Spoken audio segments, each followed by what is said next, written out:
Hello YouTube, and welcome back to another one of my videos. So in today's video, I'm going to be talking about things that you can do in someone else's house that you wouldn't usually do in your house, or just things that are kind of disrespectful or wrong to do in someone else's house. So yeah, let's get on with this video. So the first thing that you can do is you can eat their food. I feel like this is self-explanatory because you're living there for a short period of time, and you're going to eat their food. At one point in your trip, you're going to have to eat their food, whether it's with their permission or without their permission. And yeah, next item. So the next item is snoop. I feel like everyone does this. Like, you're like, hey, I'm gonna go grab a spoon, and then you know exactly where the spoons are, but you look in every other drawer in the kitchen just so that you can see what they have. Or like you first get there, and when they go into a different room or something, you just look in all the drawers and whatnot. Now, I don't usually do this, but I mean, I have in the past, so who hasn't? Let's be honest here. Thumbs up if you snoop through people's houses. Wow, okay, that was a broad statement. Next item. You can put on their clothes. This is something that I do not do, but I'm sure there's many people that do this for whatever reason.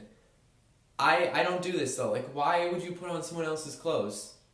I mean, I guess if like you forgot socks or something, you might need to borrow socks, but other than that, just don't do it. Next item, you can delete things on their DVR to make room for what you need on the DVR, because it's your house temporarily. Who cares if they're still staying there and it's not really your house? Delete all their shows and just record what you want. Yeah, that's right. Try to figure out the light switches. I still struggle with light switches in houses I've lived in for many years. So, I mean, being in a house for the first time and having it be completely different from yours, never have been in the house before, you're going to struggle with the light switches. Thank goodness the room that I'm in right now filming, there was only one light switch, but I still struggle to find it. So,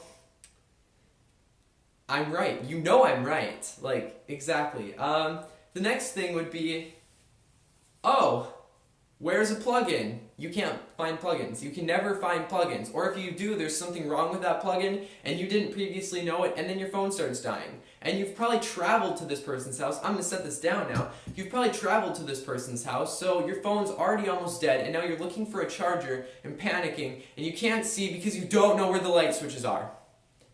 Next item.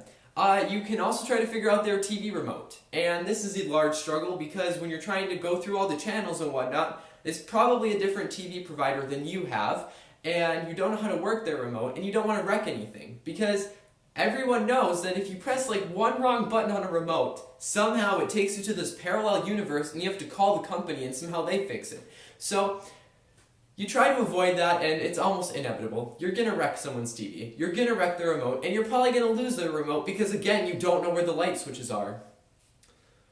You can also feel self-conscious about how much stuff you packed. When I first got here, I tried to hide my suitcase so it looked like I only brought a backpack and not a bunch of other random stuff. I brought a backpack, a suitcase, a tripod. I brought too many things, but I don't want the people that live here to know that because I don't want them to think I'm moving in, even though I'm probably acting like I live in this place already, and I don't. I'm staying here temporarily, like I'm just filming in their room. I'm basically yelling right now. Do you think the people that we're staying with are okay with this? I don't know, maybe. Next item. You can awkwardly ask for the Wi-Fi password. Now, about a year and a half ago, I saw a post that said, how long after staying in someone's house is it appropriate to ask them for their Wi-Fi password? The answer is basically never, because it makes them feel like the reason you're there is just to be on their Wi-Fi and be on your phone. But you have to ask. Like, I almost didn't ask. I was just going to use the data on my phone, but then I'm like, my data just reset, and I've already used a lot of it. I do not want to run out of data. Like, I don't have unlimited. I don't want to run out of data, so I had to ask this burning personal question. Like, that's probably the most personal question you could ever ask anyone on the face of this earth.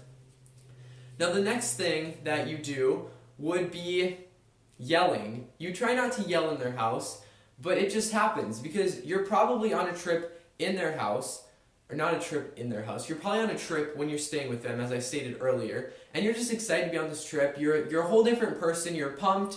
You're just excited, and you start yelling in their house, and then they probably get angry. And as you can probably tell, this room is fairly echoey, and I'm speaking loudly. So this is a prime example of that. So yeah, I hope you like all these items that I had to talk about. Comment down below if you do any of these things, or if there's anything else that you thought of that you do when you're staying in someone else's house. Yeah, and just so you know, I'm in Minneapolis right now. I'm sure most of you know that I talked about it in a previous video. If you didn't see that video, it's in one of my videos last week. Go check that out. I'm in Minneapolis. We're staying with a family friend, not in a hotel. And I've probably done half the things I told you guys. So it's true. These are really true things that you do when you're in someone else's house. And if you enjoyed this video, give it a thumbs up, or if you want to see more videos and footage of me in Minneapolis, I will be posting a vlog, so just give this video a thumbs up, and then subscribe if you're new here. Yeah, I post videos almost every week. I'm kind of on a weird posting schedule from packing and whatnot and getting prepared to go on the trip. And I'm kind of busy here, but I figured I'd film this video and get it out. So yeah, if you enjoyed, give it a thumbs up like I said, and I'll see you later. So peace out.